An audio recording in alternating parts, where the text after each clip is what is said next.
এই জন্যে দুনিয়ার মধ্যে এমন সন্তান আছেন, সন্তানকে দুনিয়ার মধ্যে পিতামাতা যখন মিলিত হয়, পিতামাতার দুই ফোঁটা নাপাক পানির মাধ্যমে আল্লাহ তাআলা মায়ের গর্ভে সন্তানের ব্যবস্থা করেন।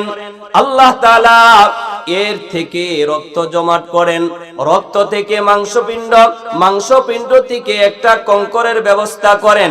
এরপরে আল্লাহ তাআলা আবার পুরা শরীরটাকে গোশত দ্বারা ভরপুর করে দেন। আল্লাহ তাআলা যখন বাবা এই শরীরটার মধ্যে একটা রূহ দেন, রূহ দেওয়ার পরে এই বাচ্চাটা যখন নাকি মায়ের বুকের ভিতরে লাথি মারে, যখন বাচ্চা লাথি মারে তখন যেন মায়ের কলিজাটা ছিঁড়ে যায়, এমন অবস্থা হয়।